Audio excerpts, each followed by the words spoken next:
ನಮಸ್ಕಾರ, ಹೇಗಿದ್ದೀರಾ ಸ್ನೇಹಿತರೆ? ಚನ್ನಪಟ್ಟಣದಲ್ಲಿ ಚುನಾವಣೆ ಮುಗ್ದಿದೆ. ಈಗ ಗೆಲುವಿನ ಸೋಲಿನ ಲೆಕ್ಕಾಚಾರ ತುಂಬ ಜೋರಾಗಿ ನಡೀತಾ ಇದೆ. ಇದ್ರ ಮಧ್ಯದಲ್ಲಿ ಹಲವಾರು ಜನ ಮಾತಾಡ್ತಾ ಇದ್ರು, ಅಂದರೆ ಬೆಟ್ಟಿಂಗ್ ಭರಾಟೆ ತುಂಬ ಜೋರಾಗಿ ನಡೀತಾ ಇದೆ ಅಂತೇಳಿ.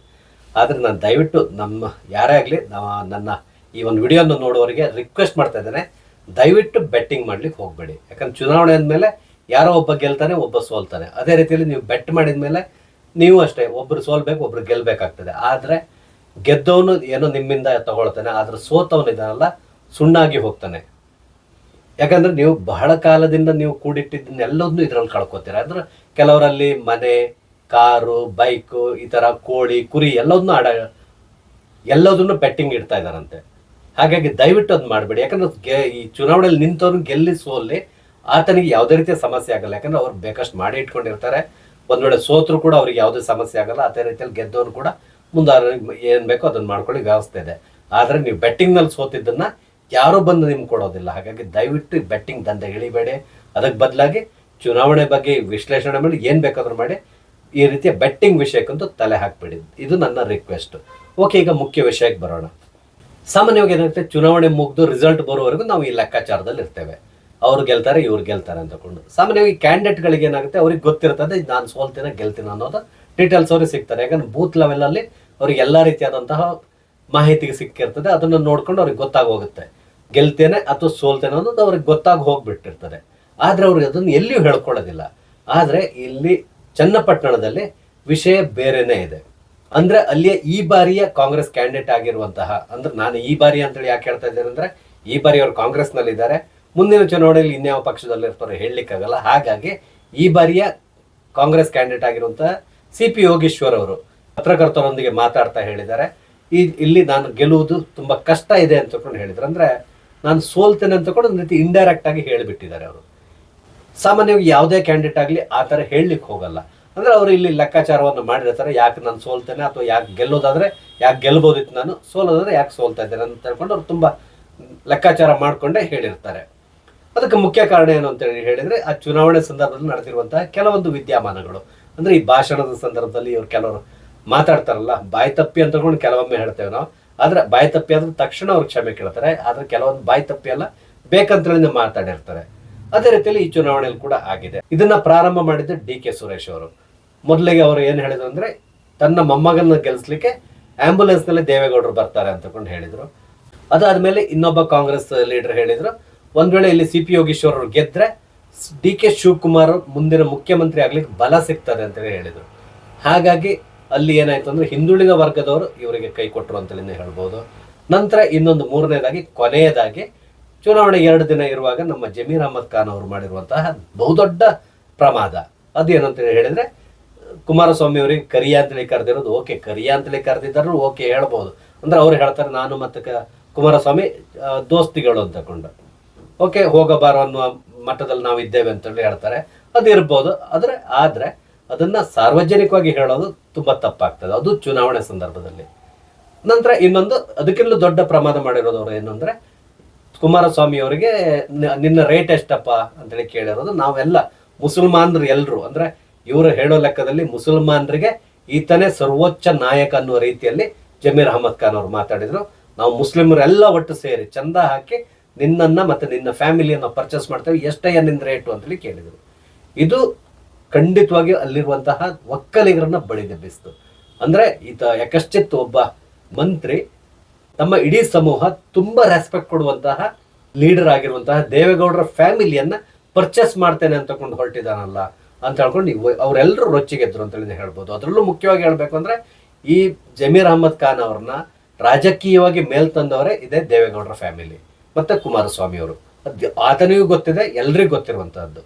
ಆದ್ರೆ ಸ್ವಾರ್ಥಿ ಅನ್ಸ್ಕೊಂಡಿರುವಂತಹ ಜಮೀರ್ ಅಹಮದ್ ಖಾನ್ ಅವರು ಈ ರೀತಿಯಾಗಿ ಭಾಷಣ ಮಾಡಿ ಸಂಪೂರ್ಣವಾಗಿ ಅಲ್ಲಿ ಒಕ್ಕಲಿಗರ ಮತ ಕಾಂಗ್ರೆಸ್ ಕೈ ತಪ್ಪುವ ರೀತಿಯಲ್ಲಿ ಮಾಡಿದ್ರು.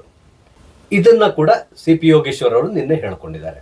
ಅಂದ್ರೆ ಅವ್ರು ಏನ್ ಹೇಳಿದ್ರು ಅಂದ್ರೆ, ಈ ರೀತಿ ಜಮೀರ್ ಅಹಮದ್ ಖಾನ್ ಅವರು ಭಾಷಣ ಮಾಡಿರೋದ್ರಿಂದ ಮುಸಲ್ಮಾನರ ಮತಗಳು ನನಗೆ ಬಂತು ಅಂದ್ರೆ ಅನುಕೂಲ ಕೂಡ ಆಯ್ತು, ಅದೇ ರೀತಿಯಲ್ಲಿ ಒಕ್ಕಲಿಗರ ಮತ ನನ್ನ ಕೈ ತಪ್ಪಿ ಹೋಯ್ತು ಅಂತಕೊಂಡು ಹೇಳಿದ್ರು.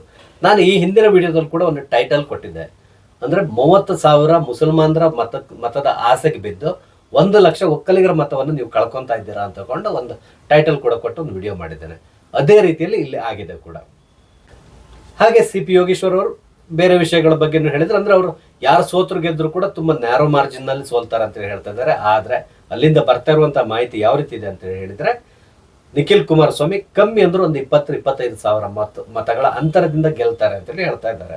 ಅಂದ್ರೆ ಅಲ್ಲಿ 90% ವರೆಗೆ ಒಕ್ಕಲಿಗರ ಮತ ಸಂಪೂರ್ಣವಾಗಿ JDSಗೆ ಬಂದಿದೆ. ಅದೇ ರೀತಿಯಲ್ಲಿ ಮುಸಲ್ಮಾನರಲ್ಲಿ ಒಂದು 10-15% ಮತಗಳು ಕೂಡ JDSಗೆ ಬಂದಿದೆ ಅಂತ ಹೇಳ್ತಾ ಇದ್ದಾರೆ. ಆ ಮುಖಾಂತರ ಅಲ್ಲಿ ಗೆಲುವಿನ ಅಂತರ 20-25 ಸಾವಿರದವರೆಗೆ ಇರಬಹುದು ಅನ್ನೋ ಒಂದು ಸಮೀಕ್ಷೆಗಳು ಹೇಳ್ತಾ ಇದೆ. ಇದಕ್ಕೆ ಮುಖ್ಯ ಕಾರಣ ಜಮೀರ್ ಅಹಮದ್ ಖಾನ್. ಅದು ಸಿ ಪಿ ಯೋಗೇಶ್ವರ್ ಅವರಿಗೆ ತುಂಬಾ ಚೆನ್ನಾಗಿ ಗೊತ್ತಾಗಿದೆ. ಇನ್ನೊಂದು ಮಾತನ್ನ ಸಿ ಪಿ ಯೋಗೇಶ್ವರ್ ಅವರು ಹೇಳಿದ್ರು. ಅದೇನಂತ ಹೇಳಿದ್ರೆ, ನನ್ನ ಪರಿಸ್ಥಿತಿ ಈ IPL ಮ್ಯಾಚ್ ತರ ಆಗೋಗಿದೆ. ಈ ಬಾರಿ ಒಂದು ಟೀಮಿಗೆ ಆಡ್ತೇನೆ, ಮುಂದಿನ ಬಾರಿ ಇನ್ನೊಂದು ಟೀಮಿಗೆ, ಅದ್ರ ಮತ್ತೆ ಇನ್ನೊಂದು 2 ವರ್ಷ ಬಿಟ್ಟು ಬೇರೆ ಇನ್ಯಾವುದೋ ಟೀಮಿಗೆ ಆಡೋ ಪರಿಸ್ಥಿತಿ ಬಂದಿದೆ ಅಂತ ಹೇಳಿ ಹೇಳ್ತಾ ಇದ್ದಾರೆ. ಅದನ್ನ ತಂದುಕೊಂಡವರು ಸಿ ಪಿ ಯೋಗೇಶ್ವರ್ ಅವರು. ಅಂದ್ರೆ ಅವರು ಬಹಳಷ್ಟು ಲೆಕ್ಕಾಚಾರವನ್ನ ಮಾಡಿಯೇ ಚುನಾವಣೆಗೆ ಇಳಿದಿದ್ರು. ನಿಮ್ಗೆ ತುಂಬಾ ಚೆನ್ನಾಗಿ ಗೊತ್ತಿದೆ ಅಲ್ಲಿ ಯಾವ ರೀತಿಯಾದಂತ ಗೇಮ್ ಪ್ಲಾನ್ ನ ಮಾಡಿದ್ರು ಅಂತ ಹೇಳ್ಕೊಂಡು. ಅಂದ್ರೆ ಈ ಹಿಂದೆ 3 ತಿಂಗಳ ಹಿಂದೆನೆ ಸಿ ಪಿ ಯೋಗೇಶ್ವರ್ ಅವ್ರನ್ನ ಕಾಂಗ್ರೆಸ್ಗೆ ತಂದು ಅಲ್ಲಿ ಚುನಾವಣೆ ನಿಲ್ಲಿಸೋದಂತ ಮೊದಲೇ ನಿರ್ಧಾರ ಆಗಿತ್ತು. ಇದಕ್ಕೆ ಸಂಬಂಧಪಟ್ಟಾಗಿ ಎಲ್ಲಾ ರೀತಿಯ ವ್ಯವಸ್ಥೆ ಆಗಿತ್ತು ಅಂತ ಹೇಳ್ತಾರೆ. ಆದ್ರೆ ಅವ್ರನ್ನ ಕೊನೆ ಕ್ಷಣದವರೆಗೂ ಬಿಜೆಪಿಯಲ್ಲಿ ನಿಲ್ಲಿಸ್ಕೊಂಡು ಲಾಸ್ಟ್ ಮೂಮೆಂಟ್ ಅಲ್ಲಿ ಅವ್ರನ್ನ ತಮ್ಮ ಪಕ್ಷಕ್ಕೆ ಸೇರಿಸ್ಕೊಂಡು ಅಲ್ಲಿ ಕ್ಯಾಂಡಿಡೇಟ್ ಮಾಡುವ ಮುಖಾಂತರ JDS ಮತ್ತೆ ಬಿಜೆಪಿಗೆ ಗಲಿಬಿಲಿ ಉಂಟು ಮಾಡುವಂತಹ ಒಂದು ಪ್ಲಾನ್ ನ DK ಶಿವಕುಮಾರ್ ಅವರು ಮಾಡಿದ್ರು. ಮೊದಲು ತುಂಬಾ ಚೆನ್ನಾಗಿ ಇತ್ತು. ಆದ್ರೆ ಕೆಲವೊಂದು ಎಡವಟ್ಟುಗಳಿಂದ ಪ್ರಚಾರದ ಸಂದರ್ಭದಲ್ಲಿ ಆಗಿರುವಂತಹ ಸಮಸ್ಯೆ, ದೇವೇಗೌಡರು ಫೀಲ್ಡ್ ಇಳಿದಿರೋದು, ಇದೆಲ್ಲದರಿಂದಾಗಿ ಸಿ ಪಿ ಯೋಗೇಶ್ವರ್ ಅವರು ಸೋಲಿನ ದವಡೆಗೀಗ ಸಿಲುಕಿದ್ದಾರೆ. ಅದನ್ನು ಅವರು ನೇರವಾಗಿ ಒಪ್ಕೊಂಡಿದ್ದಾರೆ ಕೂಡ.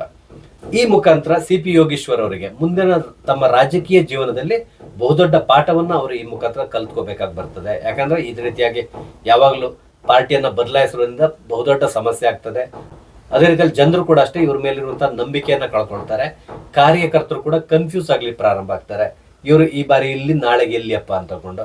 ಹಾಗಾಗಿ ಸಿ ಪಿ ಯೋಗೇಶ್ವರ್ ಅವರು ಇದರಿಂದಾಗಿ ಪಾಠವನ್ನ ಕಲ್ತ್ಕೊಂಡು ಮುಂದಿನ ದಿನಗಳಲ್ಲಿ ಒಂದೇ ಪಕ್ಷದಲ್ಲಿ ನಿಂತು ಅಲ್ಲಿಯೇ ಚುನಾವಣೆಯನ್ನ ಎದುರಿಸಲಿಕ್ಕೆ ಏನ್ ಬೇಕೋ ಅದನ್ನು ಮಾಡ್ಕೊಳ್ಳೋದು ಒಳ್ಳೇದು. ಅದರಲ್ಲೂ ಮುಖ್ಯವಾಗಿ ಚನ್ನಪಟ್ಟಣದಲ್ಲಿ ಕಾಂಗ್ರೆಸ್ಗೆ ಬೇಸೇ ಇರಲಿಲ್ಲ. ಅಂದ್ರೆ ಅಲ್ಲಿ ಅವರ ಕಾರ್ಯಕರ್ತರ ಪಡೆ ಕೂಡ ಇರಲಿಲ್ಲ. ಆದ್ರೂ ಅಂತಹ ಪಾರ್ಟಿಯನ್ನ ಸೇರಿ ಓಕೆ ಫೈಟ್ ಕೊಟ್ಟಿದ್ದಾರೆ. ಯಾಕಂದ್ರೆ ಅವರಿಗೆ ಅವರದ್ದಾದ ಒಂದು ಕಾರ್ಯಕರ್ತರ ಪಡೆ ಇತ್ತು. ಆ ಮುಖಾಂತರ ಅವರ ಸ್ವಂತದ ಪಡೆ ಅಂತಲೇ ಹೇಳ್ಬೋದು.